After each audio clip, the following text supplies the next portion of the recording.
Ngomong-ngomong, Jiang Buyong dan Feng Nianzu tampaknya memiliki perbedaan besar dalam bobot kata-kata mereka di depan Kaisar Ke. Dan Kaisar Ke juga tahu apa arti masalah ini bagi Feng Nianzu. Nenek moyang ras manusia. Kaisar Ke ragu-ragu untuk beberapa saat, tetapi dia masih disetujui. Sejak itu, masalah pemujaan leluhur telah diselesaikan, dan Istana Yan Huang mulai melakukan persiapan besar, dan mengundang Istana Kaisar Ke untuk datang dan mengamati upacara untuk menyaksikan cinta dan makna aliansi. Bagaimana mungkin Qin Yichen, yang diundang, menolak, dan bahkan merapikan bajunya, memakai mahkota batu giok dan memakai sutra emas, berdandan rapi. Di Istana Tianxing, Qin Yichen penuh dengan kekuatan dan ketampanan, yang membuat banyak wanita istana kagum. Sejak Qin Yichen datang ke Istana Kaisar Ke, yang paling banyak dipakai adalah baju perang dan baju perang. Pertarungan abadi telah membuat klan Kaisar berpikir bahwa yang pertama adalah pedang tajam di bawah komando Kaisar. Setelah mengenakan pakaian brokat, Dai Yuguan, ditambah dengan wajah Qin Yichen seperti pedang yang diukir dengan pedang, lebih galak dan maskulin daripada tubuh yang didapat. Wen Qing, pemujaan leluhur adalah acara besar, tetapi Anda harus berpakaian indah. Di kamar kerja, ada seorang pembantu yang mendandani Putri Wenxing dengan warna merah. Begitu, ras manusia berkorban untuk leluhur. Kenapa kamu begitu bersemangat? Itu bukan untuk berkorban untuk leluhurmu. Qin Yichen menunduk dan tidak berkata apa-apa. Putri Wen Qing mengerucutkan bibirnya dan memfitnah. Hampir lupa. Kamu tidak memiliki leluhur di hutan ini. Qin Yichen menundukkan kepalanya lebih dalam. Dia memiliki leluhur. Kali ini dia mengorbankan leluhurnya. Namun, dia hanya bisa menjadi tamu sekutu untuk menghadiri upacara tersebut. Apa yang terjadi? Mendengar Qin Yichen tidak bergerak, Putri Wen Qing tidak bisa tidak menyelidiki. Apakah dia menyodok tempat yang sakit di kayu? Dewa bawaan tampak sangat kesepian dalam hal ini. Qin Yichen tersenyum dan berkata, bukan apa-apa, berdandan lebih indah. Istana Yan Huang adalah pemandangan yang hidup. Dan di luar Istana Yan Huang, sebuah altar yang megah telah dibangun, dan sebuah suku membawa 6 hewan kurban, dan Jiang Buyong menyalakan dupa dan memasukkannya ke dalam altar dupa. Di altar, bendera Feng Shui dan bendera Yan Huang menari-nari dengan ganas, dan lonceng kuno dipindahkan. Mengorbankan leluhur adalah hal yang khusyuk, dan musiknya khusyuk. Qin Yichen mengikuti Kaisar Ke, dan pasangan itu bepergian dengan kostum dan ditemani seperti bayangan. Kaisar Ke diundang ke posisi sekutu tingkat tinggi. Yang sedikit mengejutkan Qin Yichen, Ban Yang Lian juga datang. Orang tua kurcaci yang setia kepada Kaisar Ke Palace memandang altar dengan ekspresi yang rumit. Dia memandang Kaisar Ke lagi.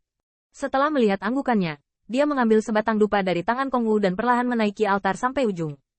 Bai Guanxing juga duduk di kursi tinggi. Sekarang dia mewakili saudara dari ras manusia dan wajah dari ras Bais. Dikatakan bahwa setelah kembali dari reruntuhan Jalan Lik, dia tetap tinggal di Istana Yan Huang, dan sepertinya dia tidak berencana untuk pergi. Melihat itu, ras manusia berpakaian megah dan tampak khusyuk, seperti Feng Jiuman. Ras manusia Feng Nianchu yang ditempatkan di Istana Yan Huang juga mengambil dupa dan naik ke panggung untuk beribadah. Altar tersebut diisi dengan dupa persembahan, yang artinya memberitahu leluhur bahwa keturunannya memiliki dupa yang tumbuh subur untuk menghibur leluhur.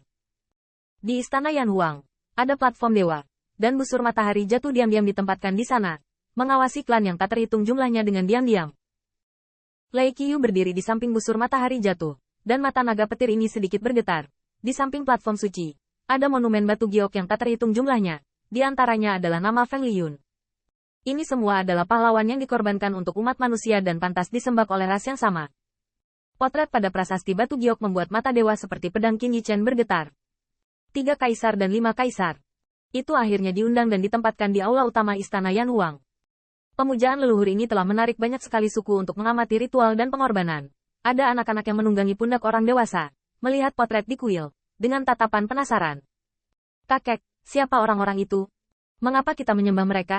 Orang dewasa itu tampak serius. Hus. Mereka adalah para martir dari ras saya. 3 kaisar dan 5 kaisar. Nak, Anda harus ingat bahwa ras manusia saya juga memiliki leluhur. Nenek moyang kita sangat berkuasa, sangat berkuasa. Anak itu menatap dengan sepasang mata polos. Tampak aneh bagi 8 sosok itu. Tetapi melihat kekaguman orang dewasa dan orang tua, anak kecil itu tidak bisa tidak mengaguminya. Qin Yichen menatap matanya dan penuh emosi. Dia tidak bisa membantu tetapi mengingat adegan di kota singa emas, di mana berhala leluhur yang melawan Dongman digulingkan dan digantikan oleh dewa dan setan. Itulah mengapa Qin Yichen dapat memahami betapa memalukannya 3 kaisar dan 5 kaisar harus ditekan dan disegel oleh 10.000 klan. Sakit sekali. Jika 3 kaisar dan 5 kaisar tidak muncul hari ini, klan yang tak terhitung jumlahnya tidak akan pernah tahu bahwa mereka memiliki leluhur. Ini seperti Qin Yichen dulu di rumah Seng Tian. menyembah pemilik istana dari dinasti masa lalu. Dan pemilik istana itu semuanya adalah pahlawan. Tetapi seperti Qin Yichen dan klan dari rumah Sengtian. Mereka bahkan tidak tahu bahwa nenek moyang mereka telah menggunakan nenek moyang mereka untuk menembak selama 9 hari dan membuat leluhur bertarung dengan sengit. 9 Li dan 81 suku. Setelah orang-orang dari ras yang sama lahir, mereka diberitahu oleh para dewa dan setan bahwa mereka dilahirkan sebagai hewan murahan. Mungkin beberapa ras manusia akan menolak, tetapi lebih banyak dari mereka adalah kepatuhan, atau ketaatan aktif atau pasif. Jika Anda ingin menghancurkan klannya, Anda harus menghancurkan sejarahnya terlebih dahulu. Ini adalah skema yang sangat kejam. Mata Jiang Buyong kemerahan, dan dia tidak menghargai manusia dalam hidupnya. Tetapi ketika dia adalah penguasa istana Yan Huang, dia akhirnya menunjukkan penampilan 3 kaisar dan 5 kaisar, dan akhirnya membiarkan banyak orang tahu bahwa ras manusia memiliki nenek moyang yang begitu mulia. Suatu kehormatan besar. Ledakan. Tiba-tiba, bel yang panjang dan berat berbunyi, dan upacara pemujaan leluhur dimulai. Ras manusia di kota Feng Shui mengangkat palu tinggi-tinggi, memukuli dengan penuh semangat, dan bel terus berdering. Kaisar Ke, yang duduk di samping, tersenyum ringan pada Qin Yichen. Tianxing, tahukah Anda? Jam adalah yang pertama kali ditemukan oleh umat manusia. Belnya berat dan tuli, artinya menyiagakan keturunan dan tidak lupa berjuang. Qin Yichen mengangguk. Dia tahu segalanya. Tiba-tiba, Jiang Buyong naik ke altar. Feng Nianchu, dan 2 tetua Feng Nianwu menemaninya. Jubah brokat Jiang Buyong hari ini berwarna emas. Emas adalah tanah yang tebal. Tanah yang tebal adalah Huangdi. Merah menyala api, dan api adalah Yandi. Semangat leluhur dan leluhur di langit. Hari ini, Jiang Buyong, seorang putra yang tidak bermoral, akan memimpin rakyat kita, menghibur leluhur kita, dan menyambut kembalinya artefak kita. Suara Jiang Buyong keras, dan sepertinya dia tidak berani berbicara begitu keras untuk waktu yang lama. Jiang Buyong lurus, seolah-olah dia ingin memegang jubah istana Tuan Yan Huang. Hari ini, anak-anak tidak kompeten dan mempermalukan nenek moyang kita. Orang-orang kita telah dipermalukan selama bertahun-tahun dan lemah. Jiang Buyong berkata, matanya yang lama merah, dan kata-katanya penuh rasa bersalah. Untungnya, keturunannya tega membunuh dewa, membunuh iblis, dan menghancurkan iblis. Tingkatkan kekuatan saya dan jangan pernah jatuh. Jiang Buyong mengangkat telapak tangannya, dan Kongwu menuangkan sebuah altar anggur ke dalam bejana. Bejana itu halus dan kuning. Dan Qin Yichen melihat lebih dekat dan menyadari bahwa itu adalah monster yang dibawa kembali oleh Kongwu dan Feng Jiuman yang memoles sisa-sisa tengkoraknya ke dalam gelas anggur dan toples anggur.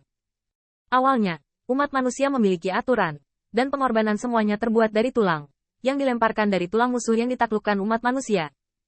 Sayang sekali saya tidak berkorban kepada leluhur selama bertahun-tahun, dan peralatan yang dibuat oleh tulang dewa, iblis, dan iblis ini bahkan lebih ofensif di mata semua kaisar.